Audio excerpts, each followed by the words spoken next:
ஒரு வசன தியானத்தை நாம் இப்பொழுது ஆராய்ந்து பார்ப்போம். எபேசியருக்கு எழுதின நிருபம் 3ஆம் அதிகாரம் 17வது வசனம், பக்கம் 266 புதிய ஏற்பாட்டின் புஸ்தகத்திலே, விசுவாசத்தினாலே கிறிஸ்து உங்கள் இருதயங்களில் வாசமாய் இருக்கவும் நீங்கள் அன்பிலே வேரூன்றி நிலை பெற்றவர்களாகி. God has a special proposal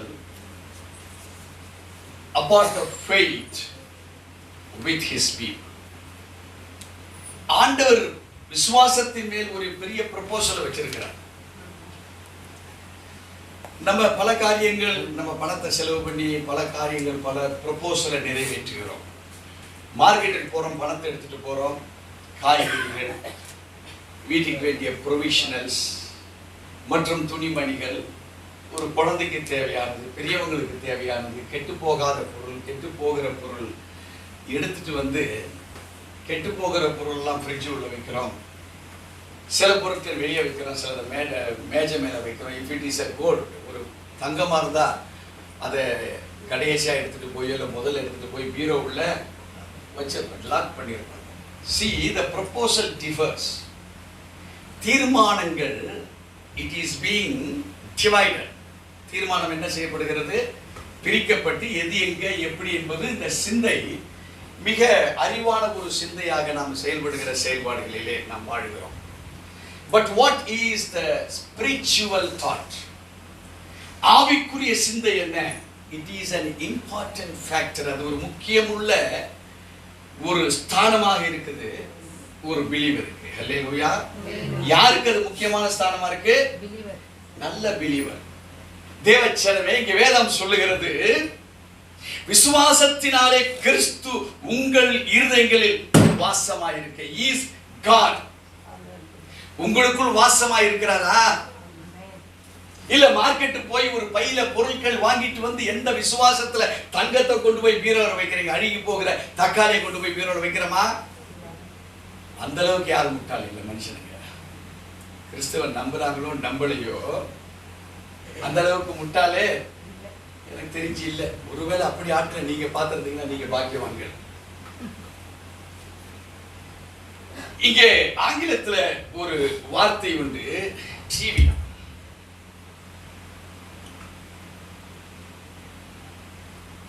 ரொம்ப டீப் இங்கிலீஷ்.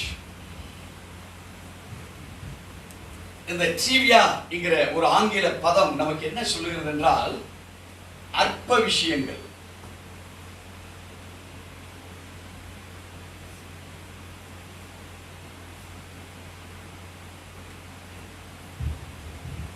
ஸ்பிரிச்சுவல் மனிதர்கள் அற்ப விஷயங்களுக்காக தேவனுடைய அன்பை பயன்படுத்துகிறதா இருக்கும். ஒரு முட்டாள் கூட அழுகி போற காய்கறி பொருளை பீரோல சேஃப்டி பண்ணி லாக்கர்ல வைக்கிறானா?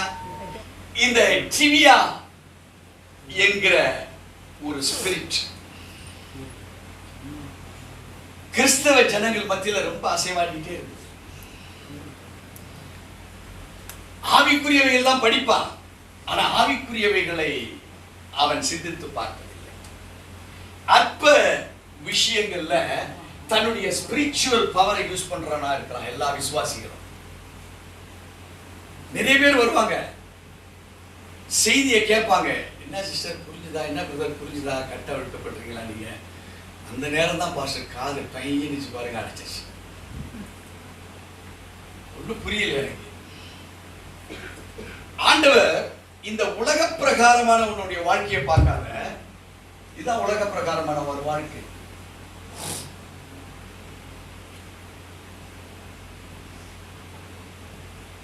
இந்த உலக பிரகாரமான வாழ்க்கைக்கு இங்க ஒரு ஹைட் இருக்கு. Height,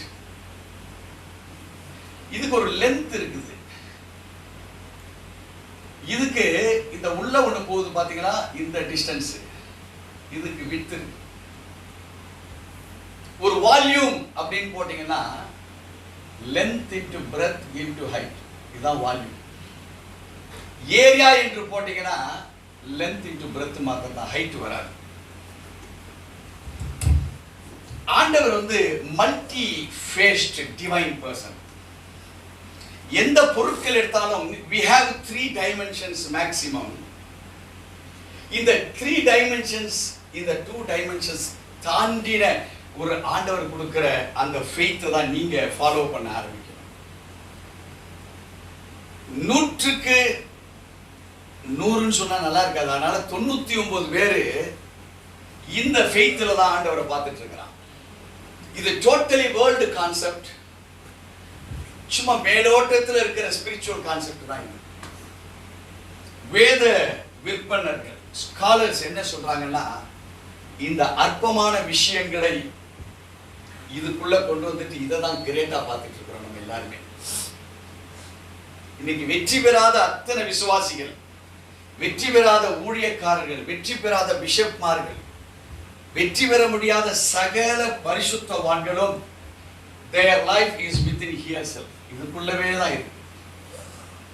But what does God has a proposal upon a believer. தேவனை ஏற்றுக்கொண்ட ஒரு மனிதன் மீது அவர் வைத்திருக்கிற ப்ரொபோசல் என்ன, அதை நீங்க அறிந்தாதான் நீங்க அவரோட பிரயாணம் பண்ண முடியும். அல்லேலூயா. வாசிக்க கேட்போம் அந்த 18வது வசனத்தை.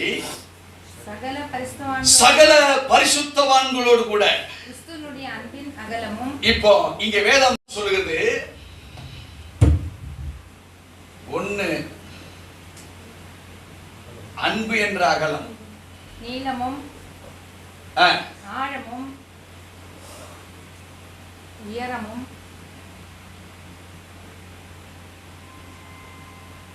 இன்னதென்று உணர்ந்து. நல்லா கவனிப்போ.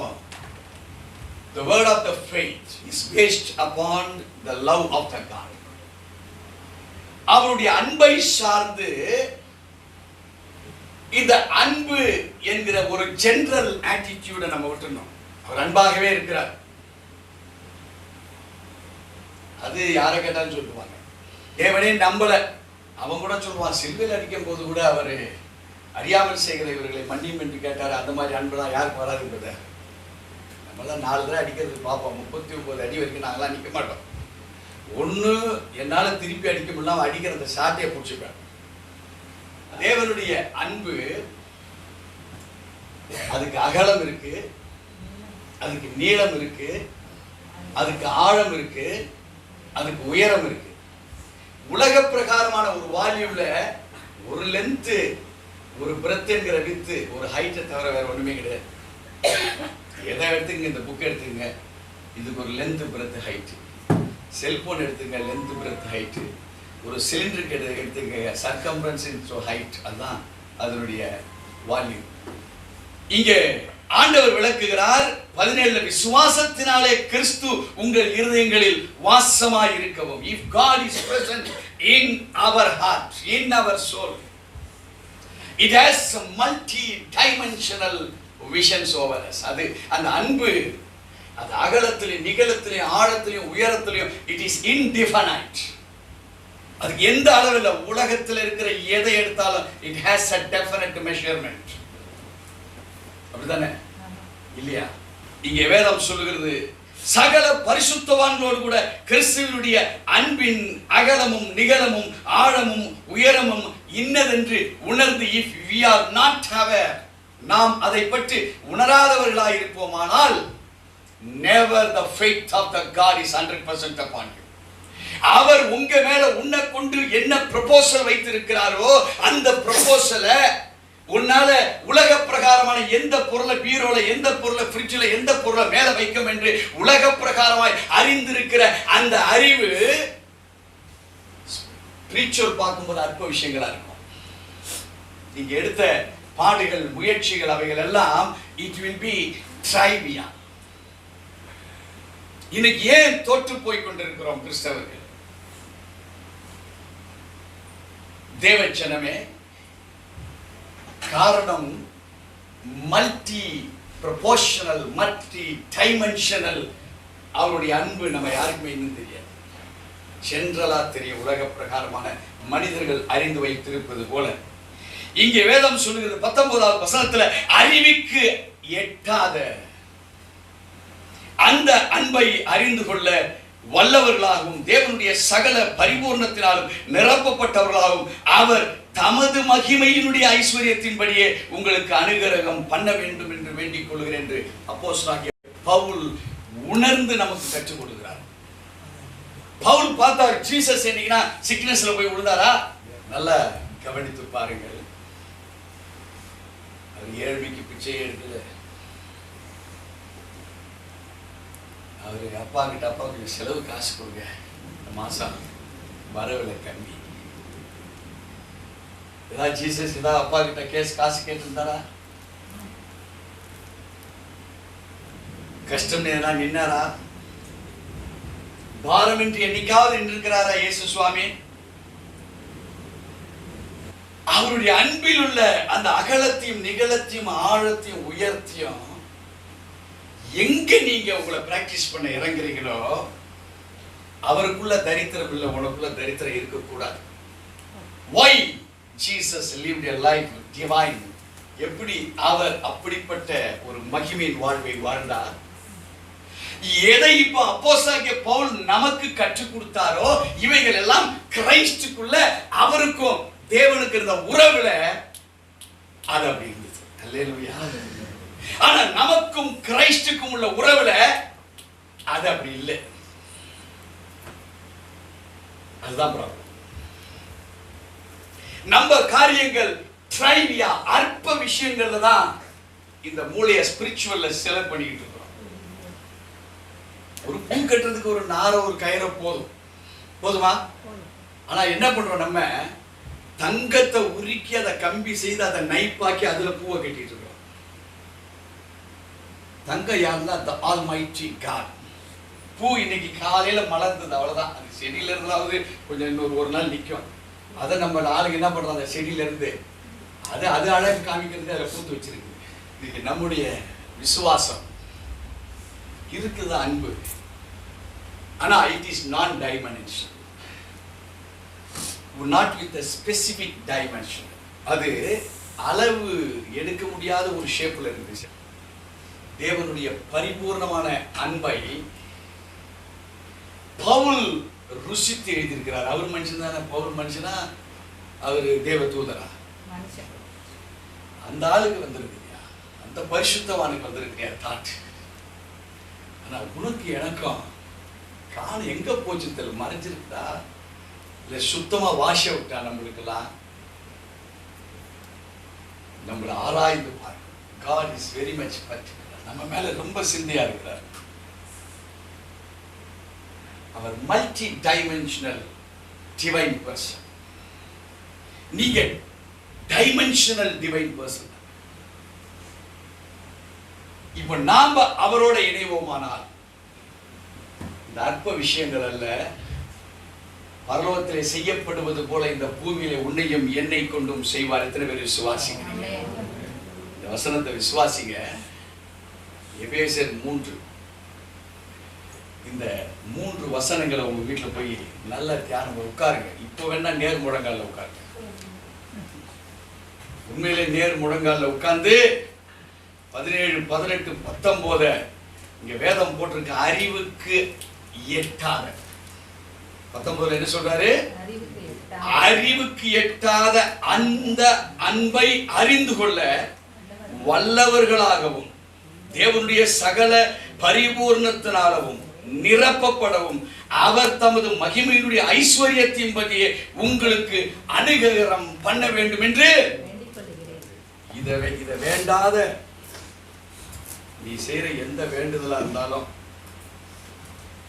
நடக்கும், வரும். ஆனால் வரும் தான் இருக்கும், ஆனா வராது. சோ நம்ம லைஃப் ஸ்டைல் என்னைக்கு நீங்க மாற்ற நீங்க விரும்புகிறீங்களோ God is already ready to give it. அவர் எப்பவோ ஒரு ஆள் ரெடி ஆயிட்டார். அவர் ஆளு ரெடி ஆயிட்டார். தேவைப்படுகிற ஆள் ரெடியில உள்ள ஆளை அவரு அது நீயாக இருப்பாயா? If it is the particular person yourself, God is ready to give that anointing upon us. Hallelujah. கர்த்தர் இந்த வசனத்தை ஆசீர்வதிப்பாராக.